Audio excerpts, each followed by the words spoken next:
हथेली पर रखकर अपना नसीब तो क्यों अपना मुकद्दर ढूंढता है। सीख उस समंदर से जो टकराने के लिए पत्थर ढूंढता है। आइए बच्चों, हमने पिछले लेक्चर्स में वास्तविक संख्याओं में कुछ सवालों को हल किया था। अब हम अगले लेक्चर्स में चलते हैं जिसमें हम उसी के आगे के सवालों को सॉल्व करते हैं, जिसके अंतर्गत ये पहला क्वेश्चन कुछ इस प्रकार से है। पहला क्वेश्चन हमसे क्या कहा गया है। अभाज्य गुणनखंड विधि द्वारा निम्नलिखित पूर्णांकों के HCF महत्तम समापवर्तक और LCM लघुत्तम समापवर्तक ज्ञात कीजिए।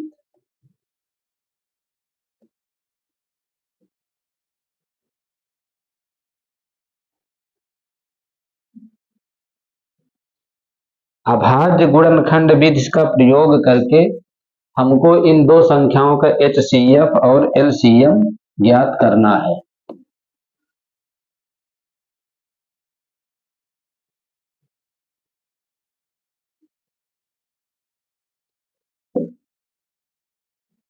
तो बच्चों पहला सवाल हमारे पास इसमें है 12, 15 और 21। 12, 15 और 21 अभाज्य गुणनखंड विधि। तो हम क्या करते हैं कि हमने 12 लिखा, इस 12 का हमने गुणनखंड किया 2 दूनी 4, 4 तेई 12, ऐसा हो गया। या फिर हम यहाँ अपना इनको अलग ऐसा करके दिखा देते। यहाँ पर हमारे पास 12 है, इसका हमने फैक्टर किया, 2 से काटा 2 छक्का 12, फिर 2 से काटा 2 तेई 6, 3 हमारे पास 3 से ही कटा। इसके बाद अब हम इस 15 का गुणनखंड करते हैं। तो 15 का जो गुणनखंड होगा वो इस प्रकार से होगा। 15 का हमने फैक्टर किया, 3 पचे 15, 5 का नम 5। 21 का गुणनखंड करेंगे, तो 21 का हमने गुणनखंड किया, 3 से इसको काटा तो 3 सते 21, 7 का नम 7। तो इस प्रकार से हमने इन तीनों संख्याओं का गुणनखंड करा दिया। हमने 15 का गुणनखंड क्या किया है।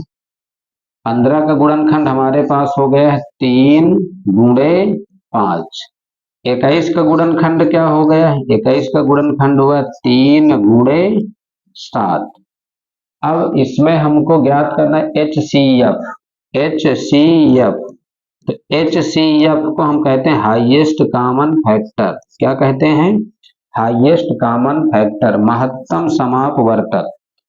तो हम महत्तम समापवर्तक में ये देखेंगे कि इन तीनों के गुणनखंडों में कौन सी संख्या है जो कॉमन है। यहाँ पर हमारे पास 3 है, यहाँ भी 3 है और यहाँ पर भी 3 है।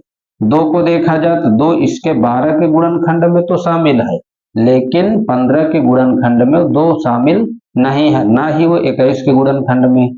तो इसलिए इसका जो महत्तम समापवर्तक होगा वो महत्तम समापवर्तक हमारे पास कौन होगा, 3 होगा। 3 यहाँ भी है, 3 यहाँ भी है और 3 यहाँ भी है। तो इसका जो महत्तम समापवर्तक हुआ वो 3 हो गया बच्चों। क्या हो गया, महत्तम समापवर्तक बच्चों क्या हो गया, 3 हो गया।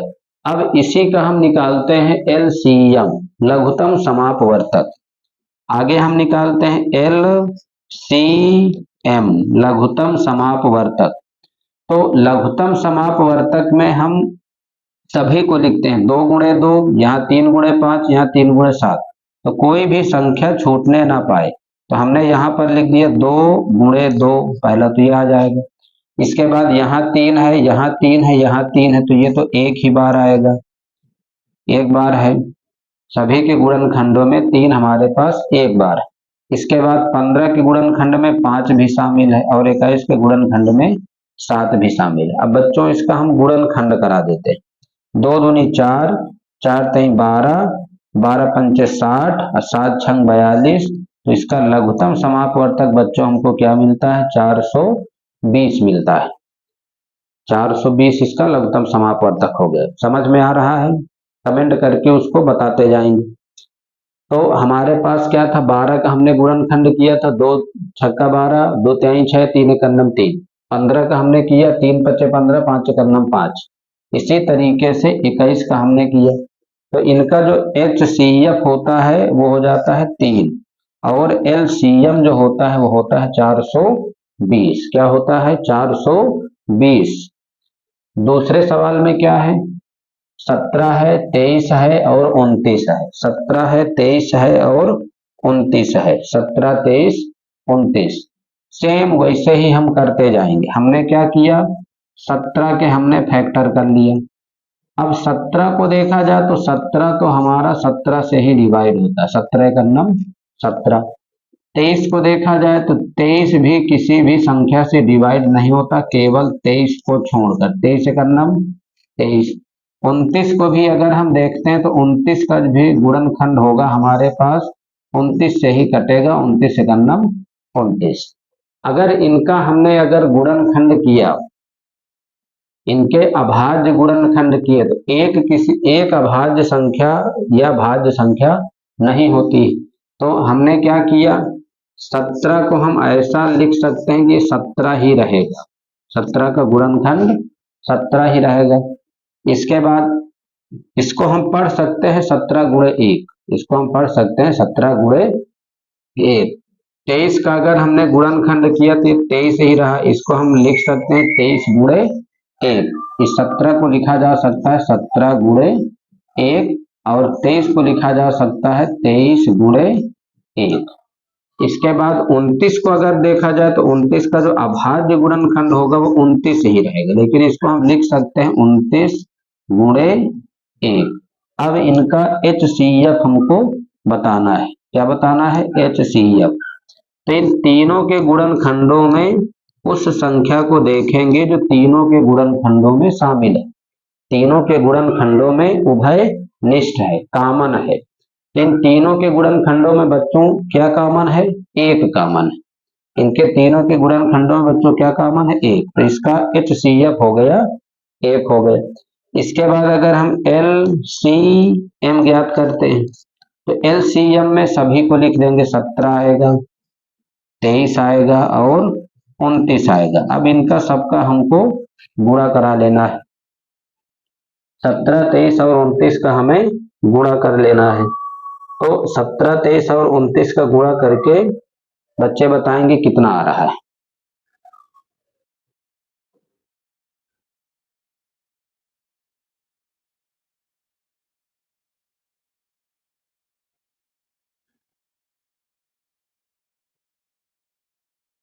गुणा किया, कितना आता है? 17 गुणे 23 गुणे 29। 17 गुणे 23 गुणे 29।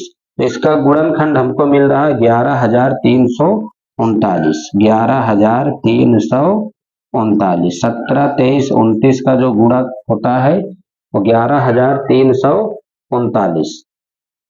इसी प्रकार से बच्चों 8, 9, 25। 8, 9, 25। 8, 9, 25। इसका हमें फैक्टर करके इसके अभाज्य गुणनखंड करके सब लोग हमें LCM और HCF कमेंट करके इसका आंसर बताएंगे। दूसरा क्वेश्चन हम देखते हैं क्या है।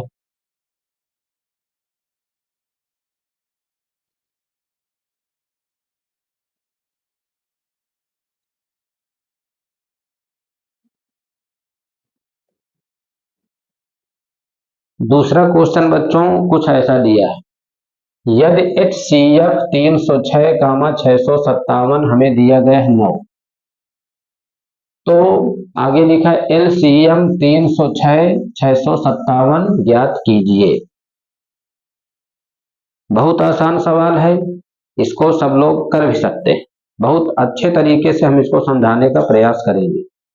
आप लोग भी कॉपी में जो है सवाल लगाने की प्रैक्टिस करते रहिए। जितना ज्यादा हम प्रैक्टिस करते हैं उतनी ही ज्यादा हमको मैथ आती है। अब ये नहीं कि हमने वीडियो देख लिया बस बंद कर दिया।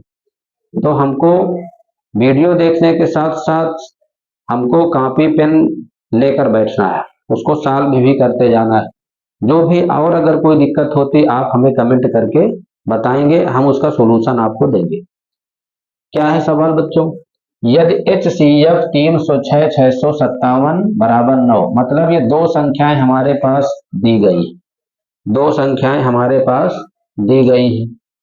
दो संख्याएं हमारे पास दी गई हैं। पहली संख्या हमारे पास क्या है? पहली संख्या हमारे पास क्या है? तो पहली संख्या हमारे पास है 306, दूसरी संख्या 657। इन दोनों का हम एचसीएफ निकालते हैं तो 9 है। एलसीएम हमको ज्ञात करना है, तो इसके लिए फार्मूला होता है, इसके लिए फार्मूला होता है एचसीएफ। इसको सब लोग याद करेंगे, एचसीएफ मल्टीप्लाई एलसीएम, एलसीएम बराबर संख्याओं का गुणनफल या पहली संख्या गुणे दूसरी संख्या, या क्या होता है? पहली संख्या गुणे दूसरी संख्या, पहली संख्या गुणे दूसरी संख्या। तो ये बहुत इंपॉर्टेंट सूत्र होता है, पहली संख्या गुणे दूसरी संख्या। क्या होता है बच्चों? पहली संख्या गुणे दूसरी संख्या। अब इसके बाद हम क्या करते हैं? पहली संख्या गुणे दूसरी संख्या बराबर होता है एचसीएफ गुणे एलसीएम। अब हमें क्या करना है? एचसीएफ तो दिया गया है, एचसीएफ कहता है 9 के बराबर, एचसीएफ कहता है 9 के बराबर। एलसीएम हमसे उसने पूछा है, क्या पूछा है बच्चों? एलसीएम पूछा, क्या पूछा है? एलसीएम। तो एलसीएम वैसे ही रहा। इसके बाद बराबर पहली संख्या क्या है? 306, पहली संख्या क्या है? 306। दूसरी संख्या क्या है? 657, दूसरी संख्या 657। ये 9 गुणा में है, जब उधर पक्षांतर करेंगे तो भाग में जाएगा, अर्थात एलसीएम बराबर हो जाएगा 306 गुणे हो गया 657 और बटे हो गया 9, बटे क्या हो गया? 9 हो गया। इसको हम काटते हैं, 9 से काट देते हैं, इसको हम 9 से डिवाइड कर देते हैं। तो 9 से डिवाइड अगर करते हैं तो 9 सत्ते 63, 9 सत्ते 63, 65 में 63 घटाया 2 बचा, 7 हो गया 27, तो 9 त्रिक 27। क्या होता है? 9 त्रिक 27 कितना आता है? 306 गुणे 73, 306 गुणे 73। अगर हम 306 का 73 से गुणा कर दें, 306 का 73 से गुणा किया तो 3 18, 3 त्रिको 9, 7 छंग 42 और 7 त्रिक 21, जोड़ दो 8, 2 1 3, 9 4 13, 1 1 2 और ये 2, 22,338। तो इसका आंसर हमें मिलता है 22,338। क्या मिलता है? 22,338, ये इसका आंसर हो जाता है। समझ में आया? सब लोग कमेंट करके हमें बताते जाइएगा। आप कमेंट में जो भी अपनी समस्याएं होंगी वो हमें जब शेयर करेंगे तब हम समझेंगे आपको हमारी चीजें समझ में आ रही। नोट करिए।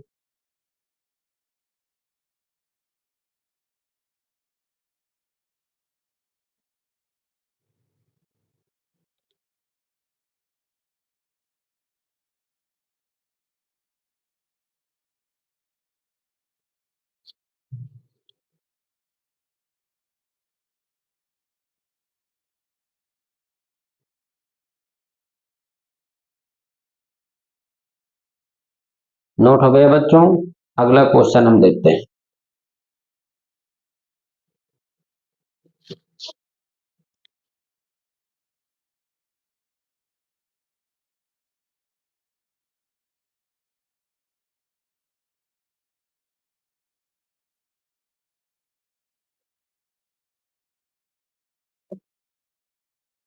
देखिए, अगला क्वेश्चन भी बहुत आसान क्वेश्चन है और बहुत अच्छा क्वेश्चन है। क्या लिखा है?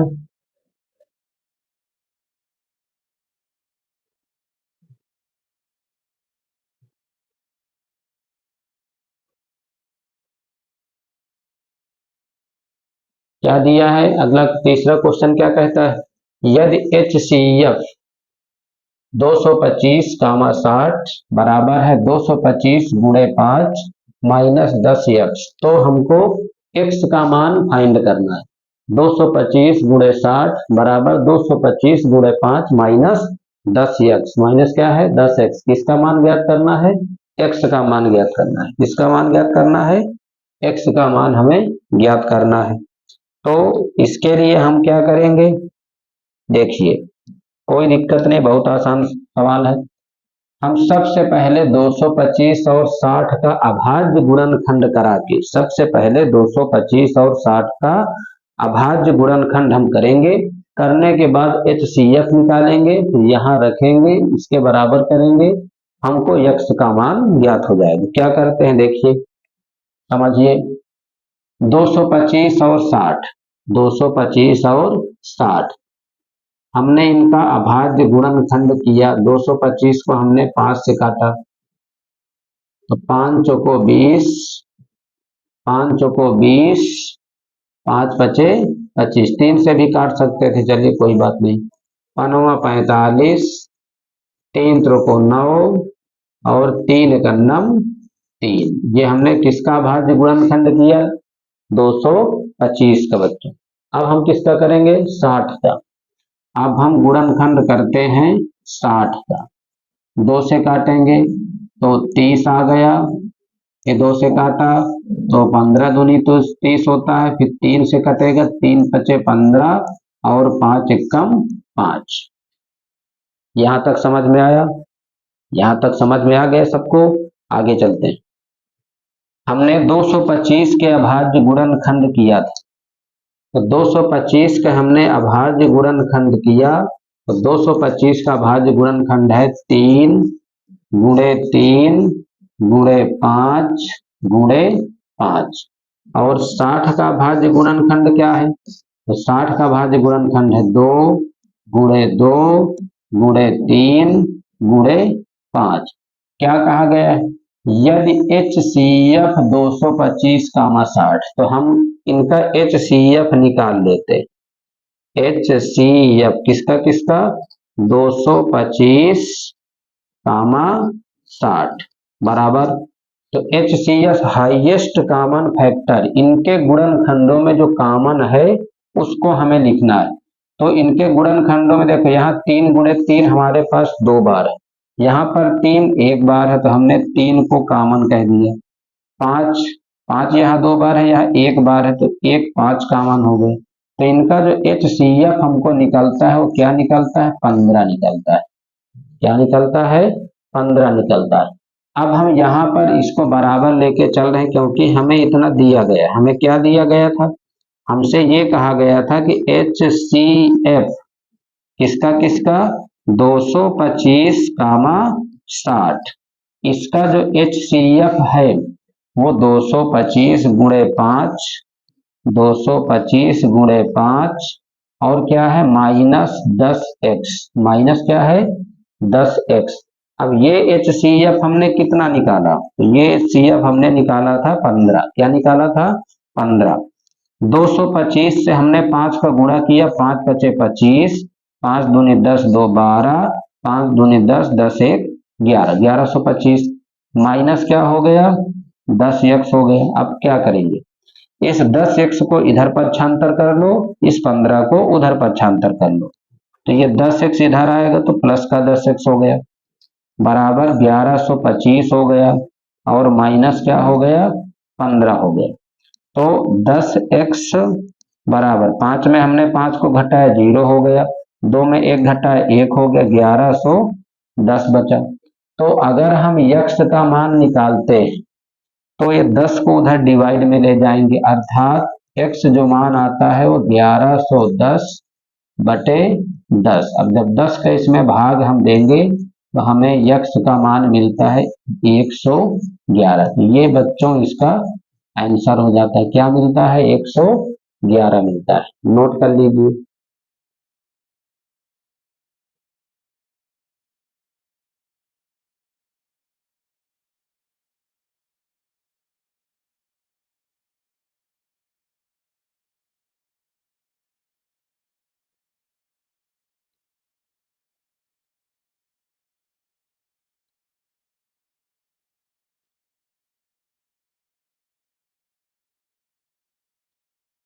नोट हो गया बच्चों। अगला क्वेश्चन चलते हैं। अगला क्वेश्चन भी बहुत मजेदार क्वेश्चन है। ये सवालों को पढ़ने में बहुत इंटरेस्ट आता है, बहुत आसान क्वेश्चन होते हैं और परीक्षाओं में भी पूछे जाते हैं। तो अगला क्वेश्चन हमारे पास क्या है? अगला क्वेश्चन चौथा।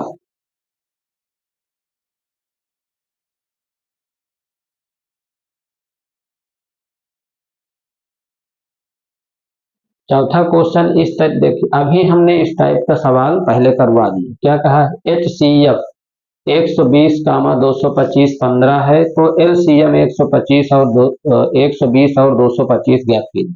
सेम वैसे ही हमें कर देना। हमने क्या संबंध बताया था इनमें? इसमें हमने क्या संबंध बताया? संबंध बताया गया था। क्या संबंध बताया गया था? संबंध हमने बताया था कि HCF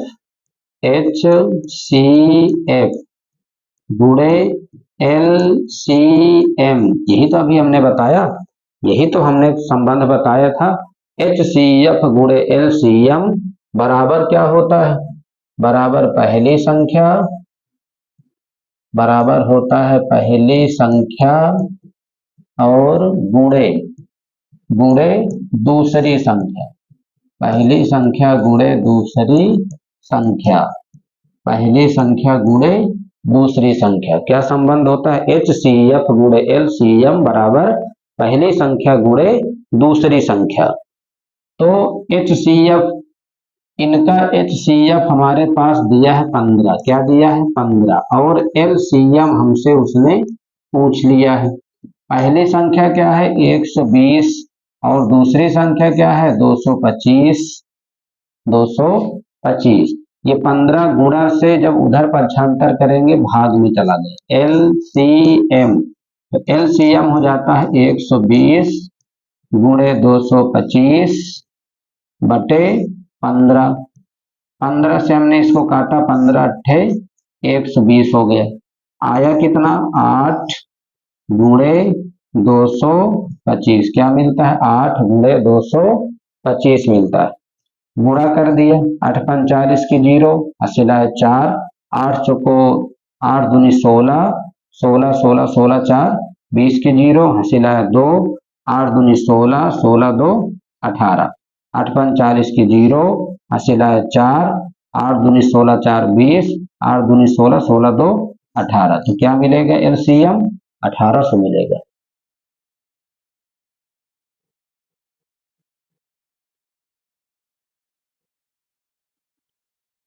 अगले क्वेश्चन की तरफ चलते हैं।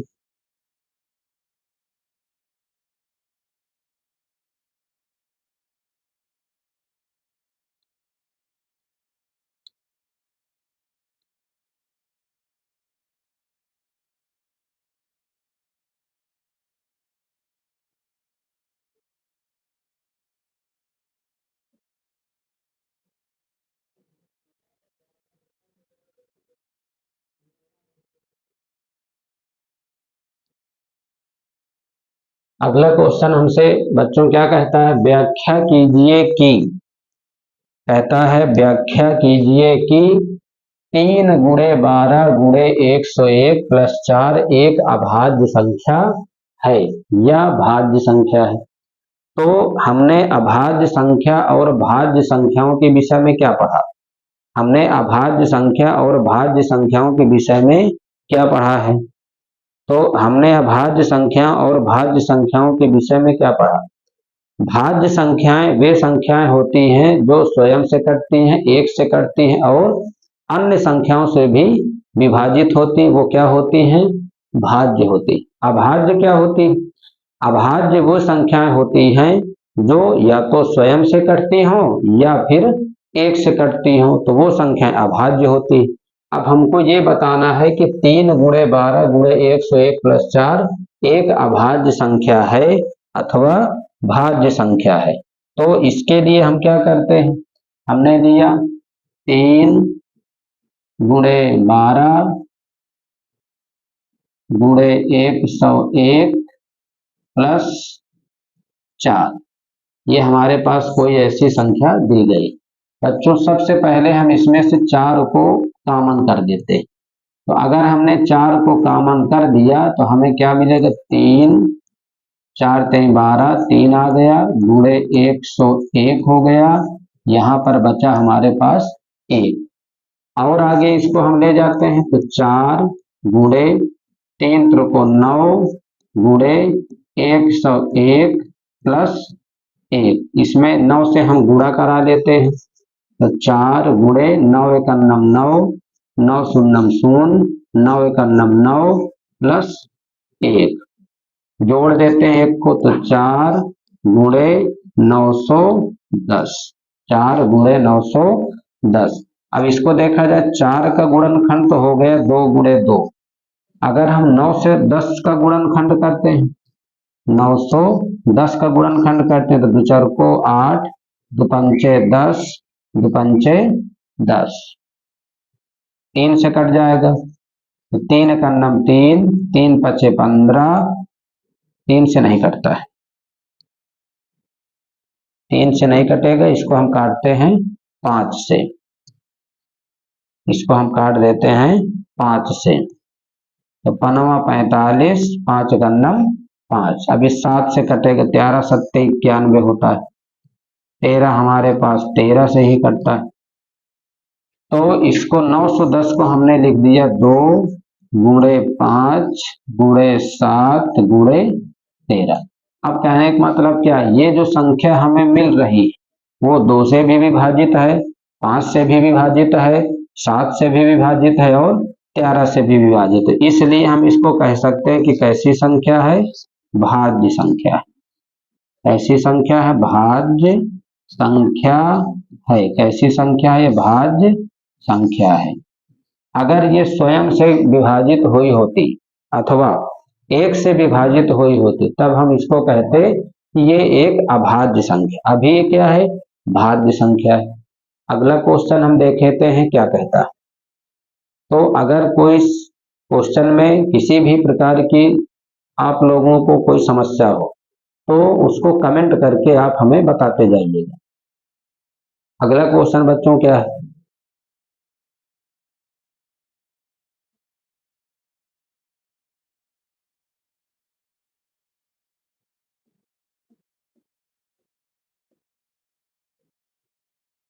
अगला क्वेश्चन कुछ हमारे पास इस प्रकार से दिया गया है।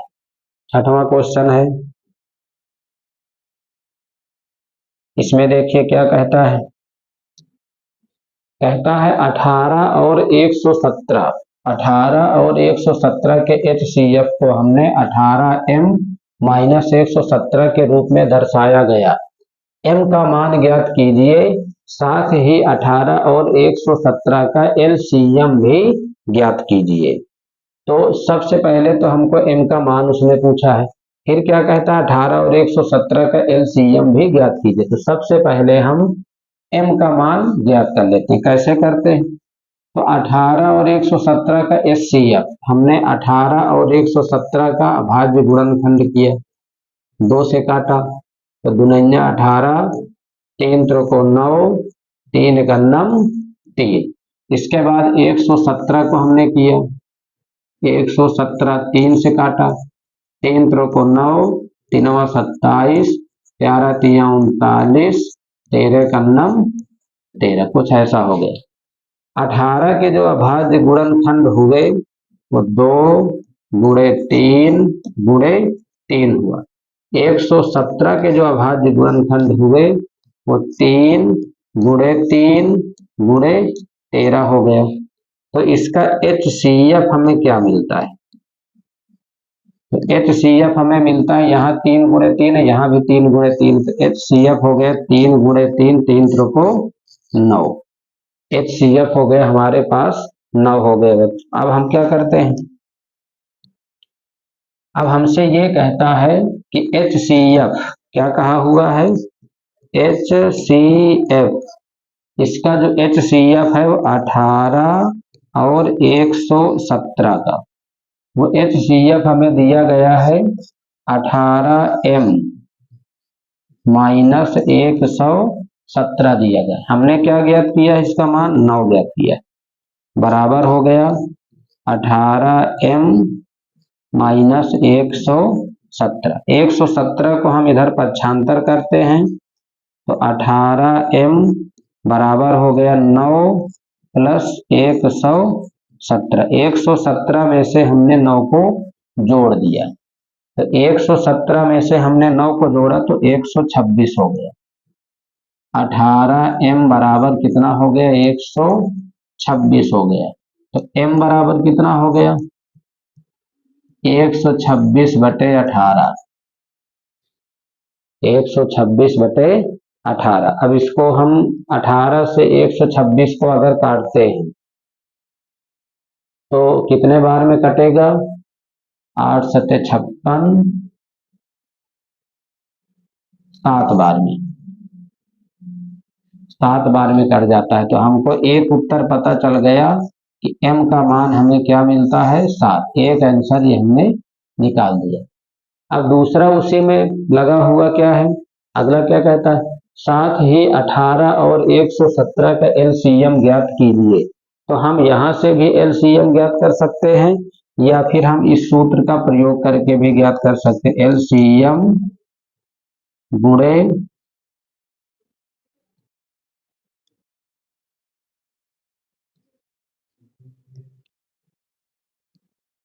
एलसीएम गुणे एचसीएफ बराबर पहली संख्या गुणे दूसरी संख्या। इससे ज्यादा ठीक रहता है, पहली संख्या गुणे दूसरी संख्या। तो एलसीएम हमें ज्ञात करके लाना था। एचसीएफ हमने क्या देखा कि इनका जो एचसीएफ है, एचसीएफ हमारे पास कितना है? तो एचसीएफ हमने कितना निकाला था कि 9 है। तो यहाँ पर हमने 9 लिख दिया। पहली संख्या हमारे पास क्या है? 18। और दूसरी संख्या क्या है? 117। दूसरी संख्या कितनी है? 117। तो दूसरी संख्या हमारे पास है। अब इस 9 से हम बराबर हो गया 18 गुणे 117/9। तो 9 दूनी 18, 2 से गुणा किया 2 सत्ते 14 की 4, हासिल 1, 2 एक अन्नम 2 1 3 और 2 एक अन्नम 2। तो इन संख्याओं का जो एलसीएम हमें ज्ञात हुआ वो 234 ज्ञात हो गया। क्या ज्ञात हुआ बच्चों? 234 ज्ञात हुआ। तो इसको नोट करिए जल्दी।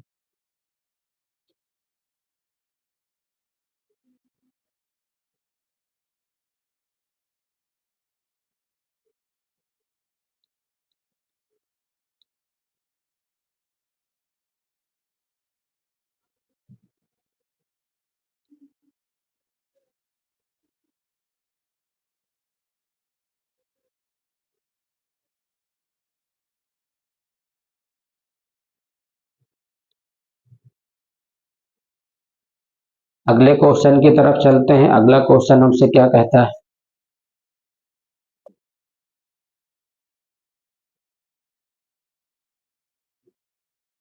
अगला क्वेश्चन ये कहता है व्याख्या कीजिए कि 7 गुणे 11 गुणे 13 प्लस 13 और 7 गुणे 6 गुणे 5 गुणे 4 गुणे 3 गुणे 2 गुणे 1 प्लस 5 भाज्य संख्याएं क्यों है? भाज्य संख्याएं क्यों है? तो इस टाइप का सवाल हम अभी इसको बता चुके हैं। तो इसके लिए हम कैसा करते हैं फिर एक बार समझ लेते हैं।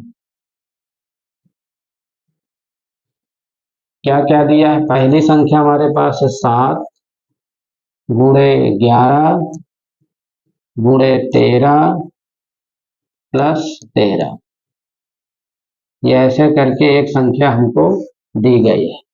इस प्रकार से एक संख्याएं हमको दी गई। क्या संख्या दी गई थी? 7 गुणे 11 गुणे 13 प्लस 13।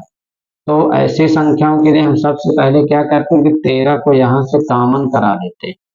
तो क्या बचेगा? 7 गुणे 11, 13 जगह पर 1 आ गया प्लस 1 हो गया। हमने यहाँ से 13 को कॉमन किया, तो जब 13 को हमने कॉमन किया तो बचा 7 गुणे 11 गुणे 1 प्लस 1।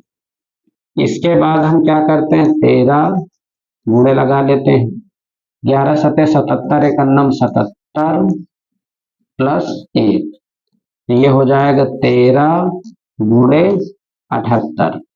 तो 13 का तो गुणनखंड 13 ही रहता है, इसको अगर हम 78 को कराते हैं, अगर हम 78 का गुणनखंड करते हैं, 2 से काटते हैं तो दो त्याई 6, दूना 18, 13 तिया 39, 13 कन्नम 13।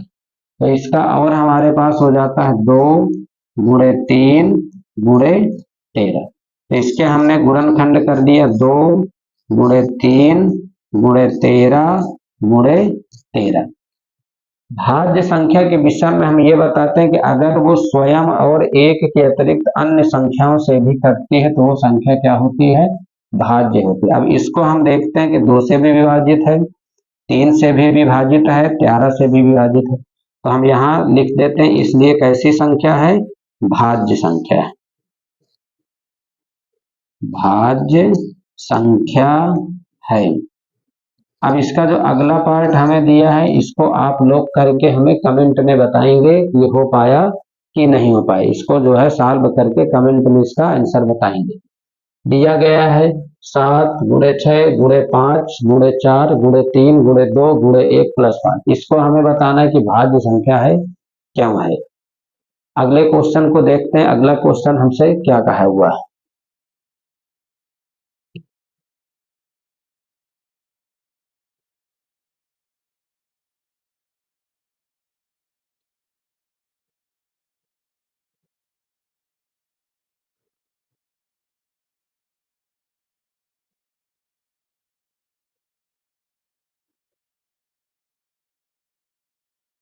देखिए अगला क्वेश्चन हमसे इस प्रकार से कुछ कह दिया है, जांच कीजिए कि क्या किसी प्राकृत संख्या n के लिए संख्या 6 की पावर n अंक 0 पर समाप्त हो सकती है, 0 पर समाप्त हो सकती है।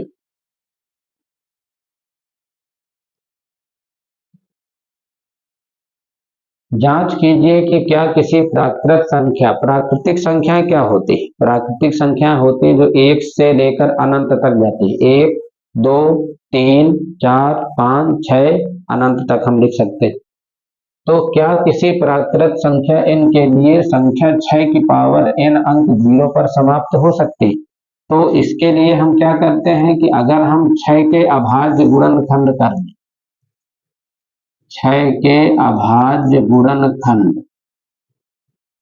6 के अभाज्य गुणनखंड, तो 6 के अगर हमने अभाज्य गुणनखंड किया तो होता है 2 गुणे 3, 2 गुणे 3। तो 6 की पावर n का क्या होगा, 6 की पावर n के अभाज्य गुणनखंड, के अभाज्य गुणनखंड। तो इसको हम इस रूप में बता सकते हैं कि होगा 2 गुणे 3 पावर n। अगर हमने n की जगह पर कोई भी प्राकृतिक संख्या रख दिया 1, तो यह आएगा 2 गुणे 3 6 रहा, 0 पर समाप्त नहीं हुआ। हमने 2 रख दिया तो 2 गुणे 3 6, 6 का वर्ग 36 हो गए, अभी भी 0 पर समाप्त नहीं हुआ।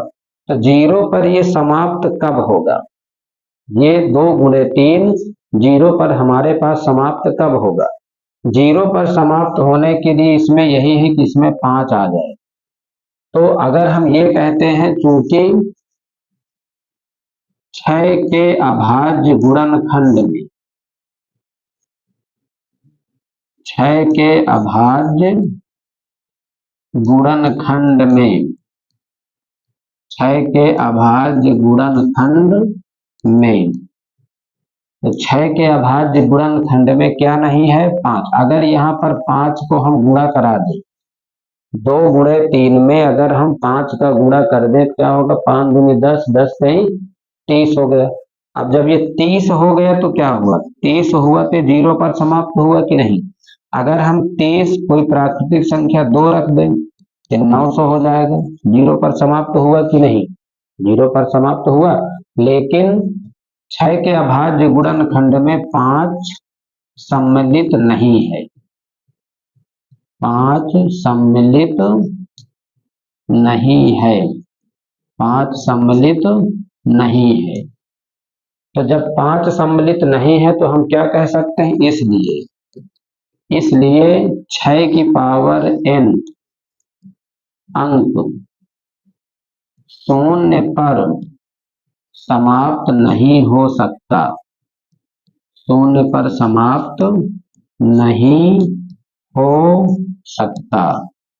ये शून्य पर समाप्त कब होगा, जब इसके गुणनखंड में 5 आता रहा होगा। लेकिन 5 अगर हम 6 का गुणनखंड करें कभी 5 आएगा क्या, 6 का गुणनखंड करने पर कभी 5 आएगा क्या, कोई संभावना नहीं।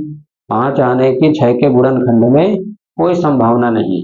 तो जब कोई संभावना नहीं है, जब यहाँ पर 5 आएगा नहीं, है ना, तो 0 लास्ट में नहीं आ सकता। तो इस प्रकार से बच्चों हमने 8 सवालों को अभी सॉल्व किया। कल के लेक्चर से में हम इसके आगे के सवालों को सॉल्व कराएंगे। तो अगर आपको वीडियो या हमारे पढ़ाई द्वारा जाने वाला टॉपिक अच्छा लगा हो तो चैनल को सब्सक्राइब करिए और उसको शेयर करिए ताकि ज़्यादा से ज़्यादा लोग इसका फायदा उठा सके। Thank you.